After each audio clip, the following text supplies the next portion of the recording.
want to sing your song again, whatever may pass. Shalom semuanya. Kita bersama-sama datang ke rumah Tuhan untuk kita bawa seluruh kehidupan kita bagi Tuhan, dan biarlah Tuhan menjadikan kita sebagai rumah doa. Juga Bapak Ibu Saudara sekalian yang melihat melalui siaran YouTube, biarlah Tuhan menjamah melawat setiap kehidupan Bapak Ibu semuanya. Mari kita satukan hati dalam doa, kita minta tuntunan daripada Roh Kudus. Kami bersyukur kepadamu ya Tuhan. Ini hidup kami bawa di hadapan-Mu Tuhan. Layakkan, kuduskan, kami mau memuji menyembah-Mu, dan kami akan diberkati firman-Mu melalui hamba-Mu Tuhan. Tutup bungkus dengan kuasa dan Roh Kudus-Mu. Kami serahkan seluruh kehidupan kami hanya di dalam nama Tuhan Yesus. Yang siap memuji Tuhan, mari kita sama-sama katakan amin.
Kami hanya sembah dan sujud kepadamu Tuhan. Kaulah Tuhan, Kaulah Raja dalam setiap kehidupan kami Tuhan. Kami terus berharap kepadamu. Di luar sana Tuhan, situasi semakin mencekam, tapi kami terus berdoa Tuhan. Kami terus lakukan bagian kami Tuhan, berdoa siang malam tak henti-hentinya Tuhan kepadamu. Kami berharap hanya kepadamu ya Tuhan. Inilah doa kami Tuhan. Urapi kami semua, sebentar hamba-Mu akan menyampaikan firman-Mu. Biarlah firman-Mu boleh merubah setiap kehidupan kami, dan kami sanggup melakukan hanya di dalam nama Tuhan Yesus. Yang siap diberkati firman Tuhan, mari kita sama-sama katakan amin. Waktu dan tempat saya persilakan untuk Bapak Gembala.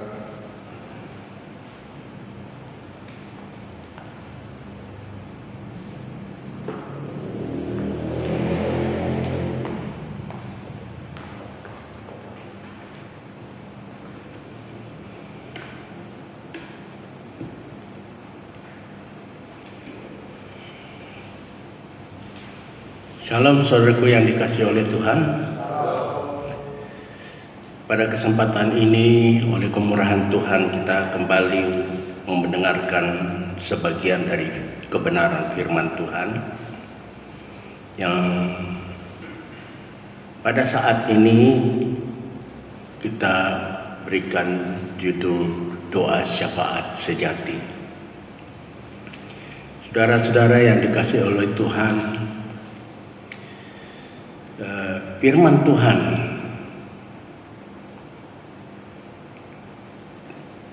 ini tujuannya untuk mengajar kita supaya doa-doa kita itu senantiasa dikenan dan dijawab oleh Tuhan.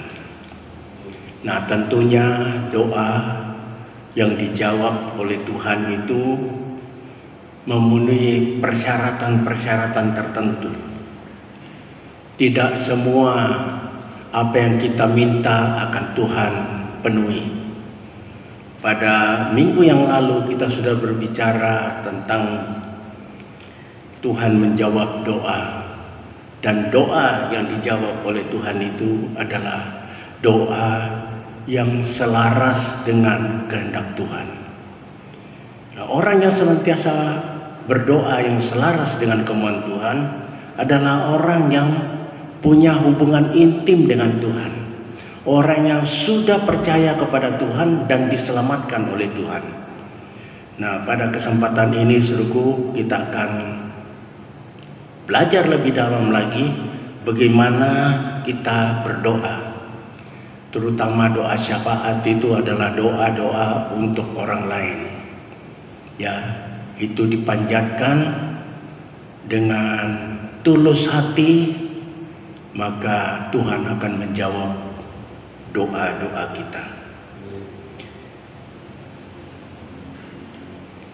Nas yang kita akan renungkan pada kesempatan ini saudaraku terambil di dalam Yesaya 63. Kita akan baca mulai ayat yang ke-11 sampai ayat yang ke-14.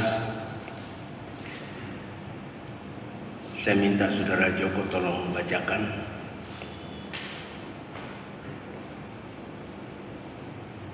Yesaya pasal yang ke-63 ayat yang ke-11 sampai yang ke-14. Demikianlah bunyi firman Tuhan. Lalu teringatlah mereka kepada zaman dahulu kala, zaman Musa, hambanya itu. Di manakah Dia yang membawa mereka naik dari laut bersama-sama dengan penggembala kambing dombanya? Di manakah Dia yang menaruh Roh Kudus-Nya dalam hati mereka, yang dengan tangannya yang agung menyertai Musa di sebelah kanan, yang membelah air di depan mereka untuk membuat nama abadi baginya, yang menuntun mereka melintasi samudra raya seperti kuda melintasi padang gurun. Mereka tidak pernah tersandung seperti ternak yang turun ke dalam lembah. Roh Tuhan membawa mereka ke adalah tempat perhentian. Demikianlah engkau memimpin umatmu untuk membuat nama yang agung bagimu. Amin. Nah, saudaraku, kalau kita mau tahu apa yang terjadi dengan ayat ini, latar belakangnya, kita perlu sungguh mengetahui bahwa kisah ini berbicara tentang bagaimana Tuhan akan mempersiapkan Yerusalem untuk menjadi kota kediaman di mana umatnya akan kembali merasakan damai sejahtera di situ, menjalin hubungan dengan Tuhan. Tetapi dalam kenyataan, setelah Tuhan bertindak kepada bangsa-bangsa dan Dia datang menggambarkan dirinya sebagai seorang yang datang dari Edom, ya, sebagai pengirik buah anggur. Nah, pengirik buah anggur tentunya buah yang dikirik itu nyiprat-nyiprat ke badannya, ke bajunya sehingga merah. Nah, menunjukkan bahwa dia datang dengan geramnya karena umat yang sudah dibebaskan dari pembuangan di Babel dibawa pulang ke Yerusalem. Ternyata di Yerusalem mereka itu acuh tak acuh. Tuhan sudah bertindak. Dia melihat umatnya yang begitu menderita. Sebenarnya Tuhan itu membiarkan mereka itu dibuang ke Babel untuk mendidik mereka. Nah, pada saat mereka sudah mengeluh di sana, ingin pulang dan mengharapkan kembali ke Yerusalem dan mereka boleh mendapatkan damai sejahtera, ternyata pada saat Tuhan memakai Raja Persia untuk membebaskan mereka dari pembuangan di Babel, ternyata setelah kembali ke Babel, bangsa ini acuh tak acuh. Karya-karya Tuhan tidak mereka pedulikan. Padahal karya-karya Tuhan itu adalah bagian dari tujuan Tuhan untuk menyelamatkan manusia.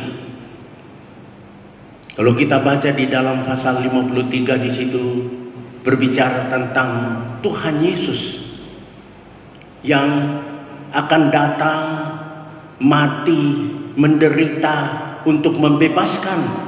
Nah, ini adalah bagian dari kisah itu, Saudara. Langkah-langkah Tuhan ini secara bertahap akan diwujudkan di dalam Tuhan Yesus, tetapi kita melihat bangsa yang telah dibebaskan dan dibawa ke Yerusalem ini tidak menanggapi dengan baik.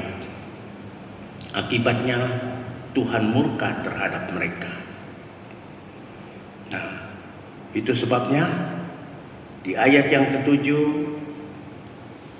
ayat yang pertama di situ dari pasal 63, ya, di situ Tuhan menjelaskan murkanya. Mulanya kepada bangsa-bangsa, tapi bangsa-bangsa yang telah diinjak-injak, telah dikalahkan untuk melepaskan umatnya dari kungkungan bangsa-bangsa itu. Tetapi bangsa ini tetap tidak berharap kepada Tuhan, tetapi berharap kepada Asyur dan Mesir. Nah, saudara-saudara yang dikasihi oleh Tuhan, mungkin kita akan geleng-geleng kepala dan berkata di dalam hati, waduh, begitu ndablaknya orang Israel ini.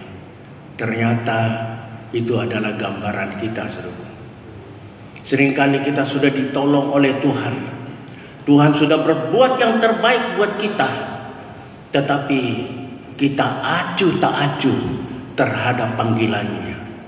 Kita lebih cenderung memikirkan kehidupan yang instan.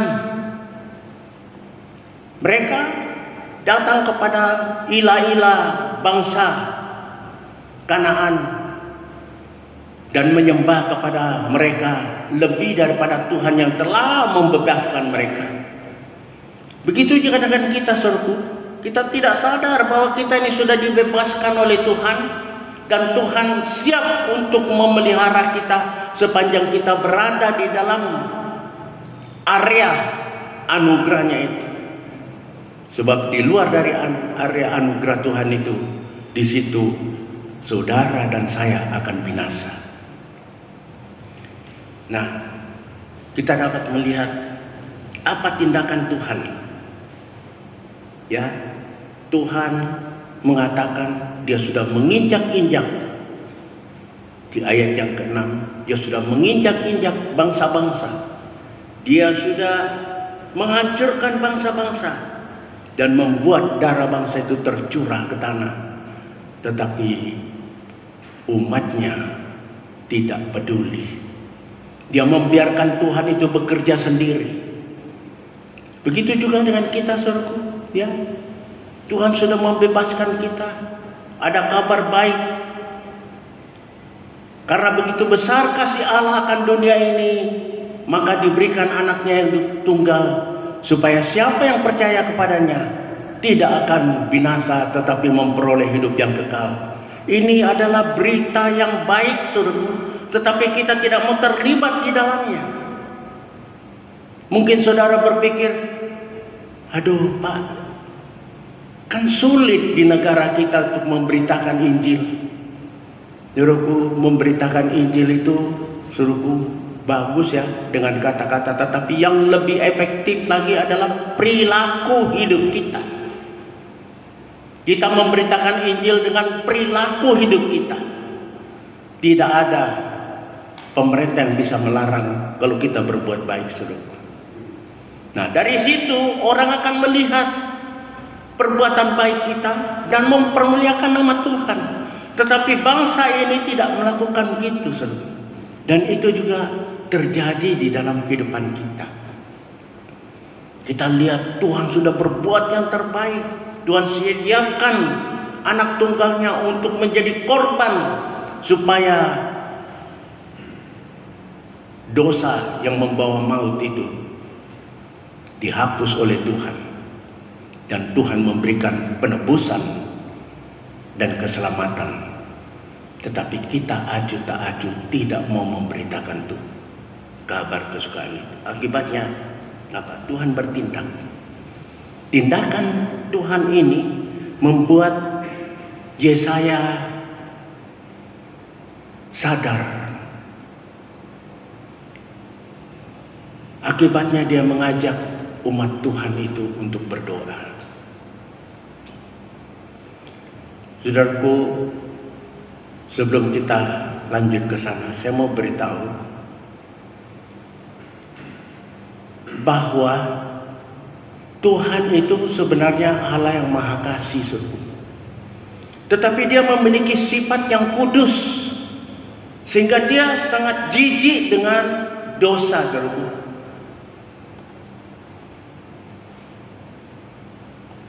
Jadi dia tidak sekejam itu, tetapi karena sifatnya yang kudus yang membuat hal itu terjadi. Saya mau ambilkan satu ilustrasi supaya saudara dapat mengerti. Tante dan saya itu suka tanam-tanaman, sampai kami pelajari. Ada tanaman yang senang kena matahari. Semakin dia kena matahari, semakin mengeluarkan buah yang manis, mengeluarkan bunga yang semerbak. Tetapi ada tanaman yang tidak mau. Mati dia kalau kena matahari. Nah, yang salah itu mataharinya atau siapa? Ya tanaman itu. Begitu juga dengan Tuhan. Tuhan itu sebenarnya kasihnya luar biasa. Tetapi kalau hidup kita tidak benar, maka kasihnya itu saudaraku, akan membuat kita itu menderita. Mungkin saudara belum dapat menangkap, saya akan ambil lagi. Matahari itu, saudaraku, panasnya sama ya. Tetapi kalau kita tempatkan dua unsur ya di bawah terik matahari yang panas itu, dua unsur yang berbeda, yang satu tanah liat, yang satu malam, apa yang terjadi? Yang satu semakin mengeras, saudaraku, tanah liat, yang satu luluh. Begitu juga dengan kita. Kalau kita, saudaraku, hidupnya nggak benar, sebenarnya Tuhan tidak akan menghukum kita. Tetapi akibat dari sifat Allah yang demikian kudus, itu membuat penghukuman itu terjadi. Jadi saudara jangan mengatakan Allah itu jahat. Kita yang salah menempatkan diri kita di hadapan Allah. Nah, seperti yang saya sudah katakan, Yesaya melihat tindakan-tindakan murka Allah ini yang menghukum umatnya yang tidak setia. Itu membuat Yesaya berdoa kepada Tuhan, mengajak umatnya untuk berdoa. Nah, apa isi doa itu, saudara? Itu mengandung dua, ya. Di situ dikatakan mereka, mulai dari ayat 7 itu sampai ayat yang ke-10 itu berbicara tentang meyakini akan kasih setia Tuhan. Jadi pada saat kita mengucapkan doa-doa kita, dalam hati kita keluar bahwa Tuhan memang tidak jahat. Tuhan itu adalah Tuhan yang setia. Seperti yang saya sudah katakan, kalau murka itu datang dan menekan kita, bukan karena jahatnya Tuhan, tetapi kita yang berbuat, yang menyebabkan murka itu menimpa kita. Nah, kita harus, kata Yesaya, harus disampaikan doa itu dengan apa? Meyakini akan kasih setia Tuhan terhadap umatnya Israel dengan menyebut-nyebut apa yang Tuhan telah perbuat. Apa yang Tuhan telah perbuat? Perbuatan kasih setia Tuhan yang besar terhadap umatnya. Kedua, janji Tuhan untuk menyelamatkan umatnya itu tidak hanya janji isapan jempol, tetapi janji yang ya dan amin. Itu harus diyakini, saudara. Oh, Tuhan menghukum bukan untuk membinasakan aku, tetapi untuk menghajar aku, supaya aku tahu kebenaran, dan kebenaran itu akan memerdekakan hidupku. Yang ketiga, yakin akan penebusan Tuhan yang membawa kepada keselamatan. Itu isi pertama, saudara, dari doa yang disampaikan oleh Nabi Yesaya dan mengajak umat Tuhan untuk melakukan hal yang sama. Terus mengingat kasih setia Tuhan melalui perbuatan-perbuatannya. Mengingat akan janji-janji Tuhan tentang keselamatan yang Tuhan telah sediakan. Meyakini akan perbuatan Tuhan yang membawa umatnya kepada keselamatan. Terus bagian yang kedua, isi dari doa Yesaya dan mengajak umatnya untuk berdoa, itu mengenang akan pertolongan yang sudah mereka alami.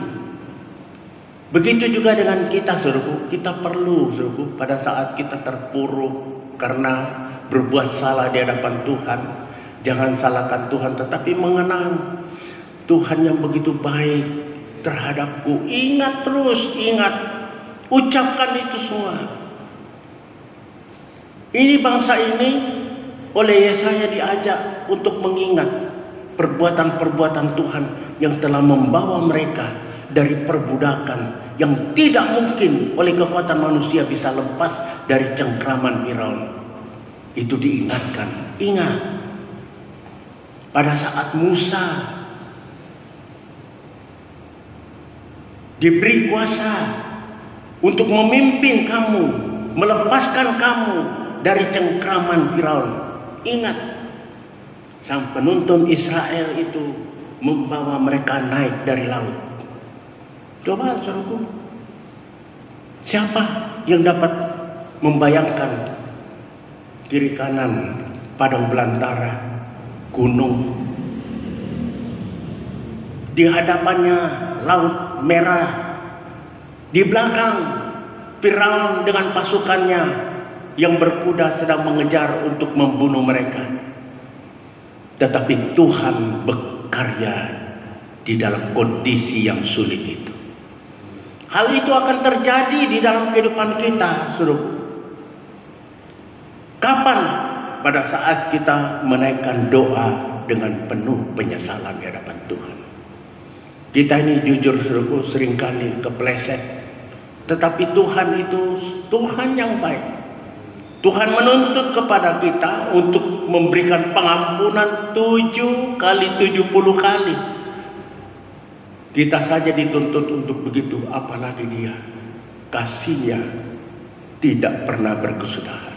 Pengampunannya berjalan turun-temurun dan berjalan sampai selama-lamanya.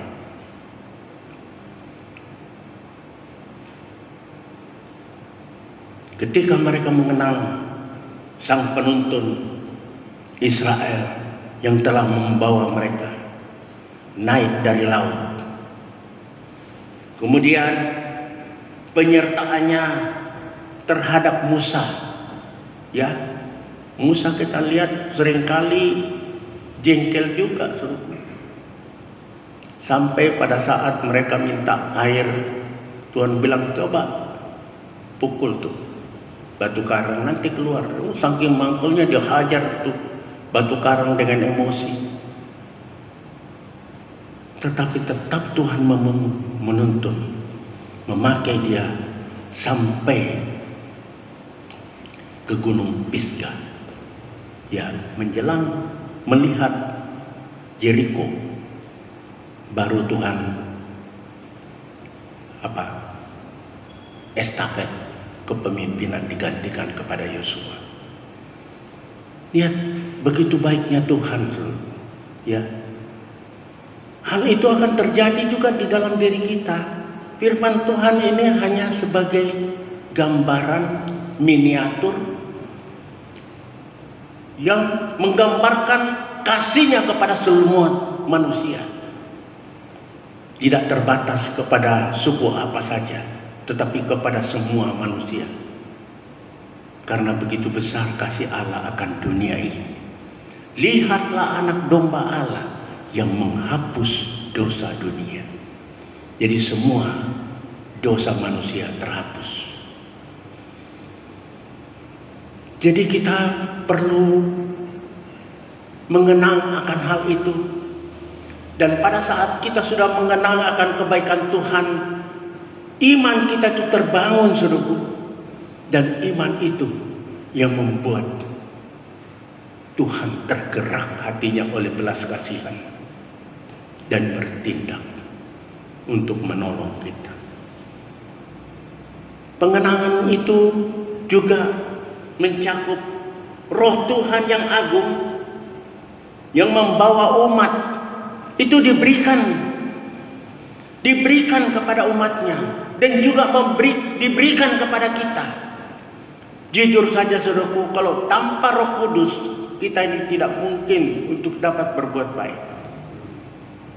Tidak mungkin kita dapat berbuat baik. Kita ini manusia brengsek.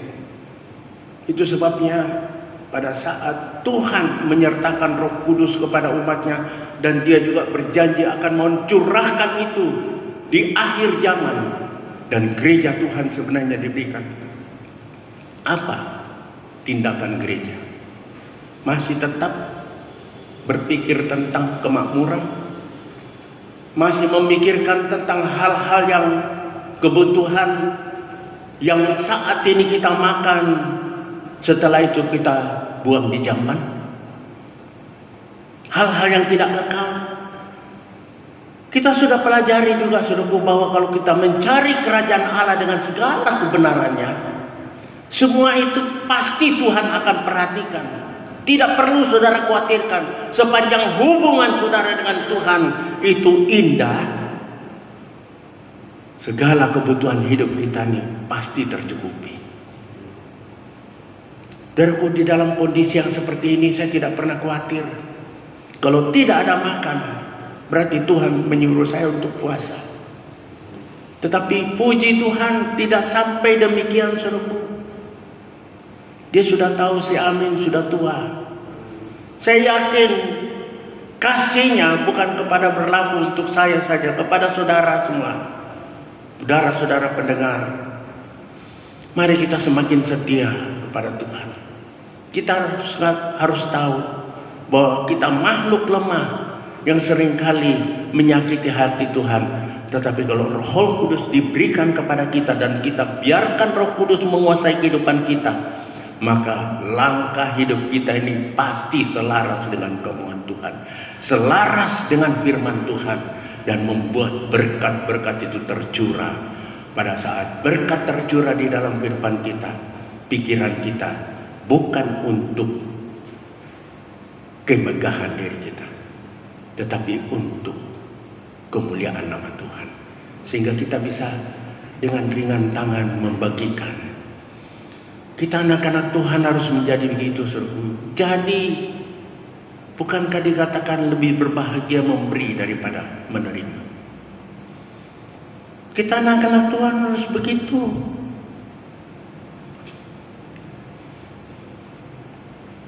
Sebagai kesimpulan dari firman Tuhan, doa syafaat yang sejati yang sudah kita uraikan, saya simpulkan sebagai berikut.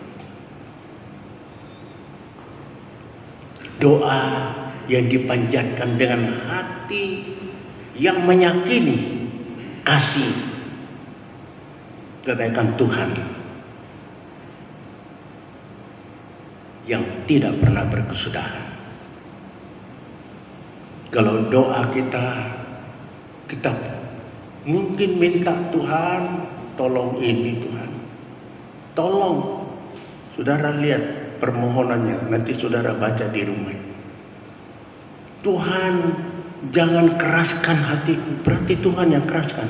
Nah, kembali saya katakan tadi, bukan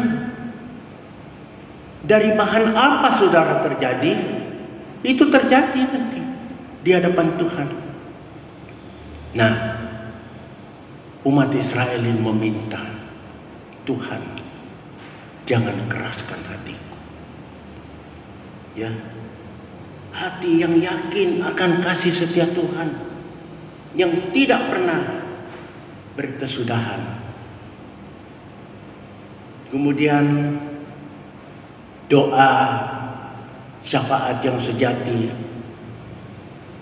yang memungkinkan Tuhan itu berkenan dan mendengar. Yang kedua, hati yang penuh, yang senantiasa mengenang akan kebaikan Tuhan. Kita meminta dengan mengatakan, Tuhan, Engkau baik. Hati kita bukan berkata, Tuhan minta, oh Tuhan penuhilah. Tidak. Hati kita mengatakan Engkau adalah Allah yang baik. Kita mengenang bahwa Engkau pernah melakukan hal itu di dalam kehidupanku. Bukan hanya dialami oleh orang Israel, oleh Musa. Ini harus menjadi pengalaman hidup kita sehingga kita dapat mengungkapkan itu kembali pada saat kita mungkin terpeleset. Kita mulai berteriak kepada Tuhan, Tuhan, Engkau adalah Allah yang baik.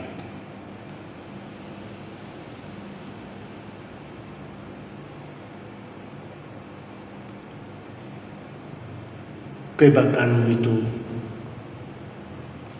berjalan tanpa batas. Yang ketiga, doa syafaat yang sejati, yang dikenan dan didengar Tuhan. Itu mengandung tindakan dengan hati yang memohon kasih sayang Tuhan.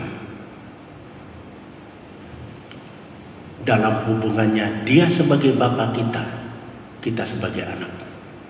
Coba ingatkan bagaimana kita harus akui bahwa sebagai anak, waktu kita jadi anak pernah nyakitin hati Bapa. Tetapi pada saat kita mengatakan, Papa mungkin mau angkat rotan, memukul kita dengan emosinya. Tetapi kalau Papa, aku anakmu, bukankah hancur hati Papa? Dia tidak melihat lagi kesalahan-kesalahan saudara dan saya. Pada saat kita mengatakan, Bapa, ini anakmu yang sudah berdosa, yang sudah meninggalkan Engkau, hati Bapa hancur.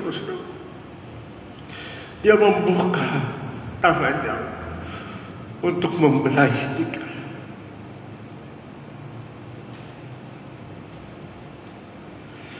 Poin yang keempat dan yang terakhir,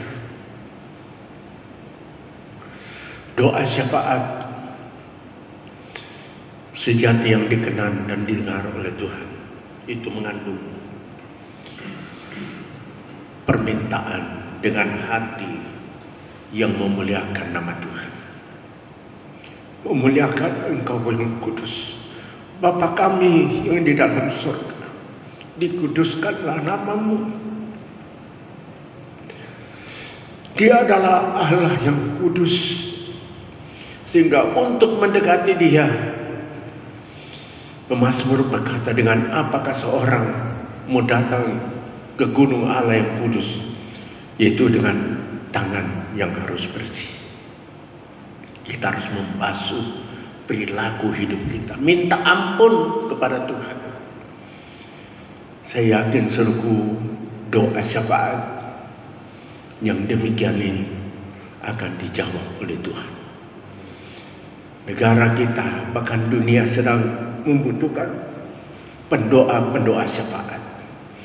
Mari kita sikapi diri kita untuk menjadi orang-orang yang demikian, yang senantiasa meyakini akan kasih setia Tuhan, dan juga orang yang senantiasa mengenal kebaikan Tuhan, sehingga pada saat kita mungkin terpelesok jatuh, kita kembali, Tuhan, saya terpelesok dan jatuh sehingga mengalami kerugian, penderitaan, tetapi aku yakin Tuhan akan mengangkat aku sehingga aku tidak tergeletak.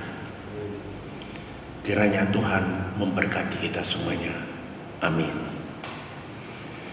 Saya undang kita mau bangkit berdiri, dan mari kita naikkan pujian yang terakhir yang telah disampaikan oleh Saudara Joni.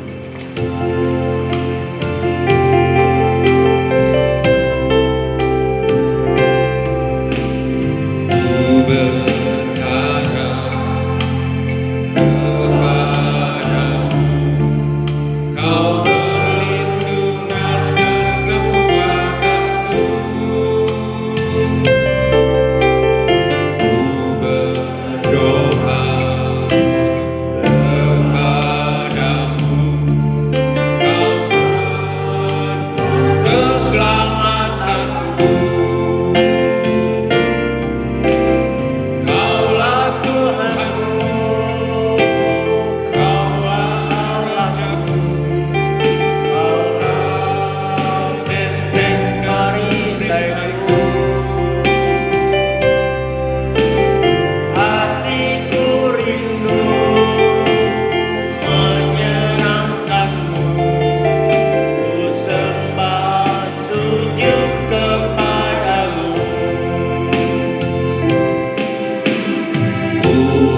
Terima kasih Bapa dalam surga untuk firman Tuhan yang telah kami dengarkan. Hamba telah berhenti berkata-kata dan hamba sadari banyak hal-hal yang kurang yang hamba sampaikan, tetapi puji Tuhan, Roh Kudus sebagai Guru Agung akan menjelaskan firman-Mu lebih jauh kepada kami semuanya, bagi saudara-saudara seiman yang mendengarkan, supaya firman ini dapat menjadi rema di dalam kehidupan kami. Terima kasih Tuhan. Kami tahu Tuhan telah berbuat yang terbaik bagi kami, membebaskan kami. Tetapi kami seringkali acuh tak acuh dengan tindakan Tuhan untuk membebaskan, untuk menyelamatkan kami. Tetapi pada saat kami sudah mendengarkan firman Tuhan ini, biarlah sikap kami berubah Tuhan, sehingga kami senantiasa memberikan respon yang baik terhadap karya-karya keselamatan Tuhan, dengan hidup benar di hadapan Tuhan, menyenangkan hati Tuhan, sehingga murka Tuhan tidak turun atas kami. Terima kasih Tuhan, terima kasih. Pakai kami semuanya yang telah ambil bagian dalam ibadah pada kesempatan ini. Baik itu Saudara Matius yang mengkoordinasinya, begitu juga Saudara Joni yang memimpin kami di dalam memuji menyembah Engkau, Saudara Joko yang memimpin kami di dalam memainkan musik, begitu juga Novi dan Riko yang mengatur multimedia serta yang merekam Rizky dan Ferry. Tuhan pakai kami semua, bahkan yang hadir Tuhan juga pakai kami, sehingga firman yang kami dengarkan membuat kami meresponinya dengan baik, sehingga apa-apa yang Tuhan telah lakukan kami ambil bagian juga untuk memberitakan kabar keselamatan bagi dunia ini, supaya dunia juga dapat memperoleh keselamatan itu. Terima kasih Bapa, terima kasih. Pada kesempatan ini hamba berdoa juga untuk bangsa dan negara kami di dalam keterpurukan oleh karena virus corona. Kami yakin Tuhan akan memakai orang-orang, sekalipun mereka belum mengenal akan Tuhan, Tuhan juga telah memakai Kores untuk membebaskan umat-Mu. Tuhan telah memakai juga orang-orang yang tidak mengenal, tetapi untuk memberkati umat-Mu. Kami yakin mereka juga Tuhan akan memakai pemimpin-pemimpin bangsa kami untuk mensejahterakan bangsa Indonesia ini, terutama keadilan sosial terjadi di negara kami ini, sehingga baik kami yang minoritas juga diperlakukan dengan hal yang sama. Bapak hamba berdoa juga untuk hamba-hamba Tuhan yang sedang melakukan ibadah pelayanan kepada jemaatnya. Tuhan juga urapi mereka supaya ibadah mereka mendatangkan berkat bagi kemuliaan nama Tuhan. Hamba berdoa bagi saudara-saudara yang sakit, baik itu Mama Ane, begitu juga dengan adik dari Felix yang kena corona. Tuhan, kuasa-Mu tidak pernah berubah. Kami panggil kuasa-Mu dalam nama Tuhan Yesus. Kami yakin kesembuhan akan terjadi bagi orang yang percaya. Kami berdoa juga Tuhan untuk semua kami, kiranya berkat-berkat yang Tuhan telah sediakan itu nyata di dalam hidup kami, dengan kami senantiasa mengenang kebaikan Tuhan, mengingat-ingat akan kebaikan Tuhan, dan yakin akan kasih setia-Mu di dalam kehidupan kami. Terima kasih Bapa, terima kasih. Hamba berdoa juga untuk jemaat yang ada di rumah, kiranya Tuhan jamah hati mereka, sehingga pada saat mengikuti program ini mereka juga diberkati oleh Tuhan. Terima kasih Bapa. Kami akan pulang, kiranya berkat-berkat dari arah Bapa kiranya turun atas kami semuanya. Berkat jasmani, berkat rohani, hikmat dari tempat yang maha tinggi menyertai kami mulai saat ini sampai Maranatha, Tuhan kembali pada kali yang kedua. Dalam nama Bapa, Putra dan Roh Kudus, hamba mohon ini semuanya. Bersama kita mengatakan amin. Selamat, Tuhan memberkati kita.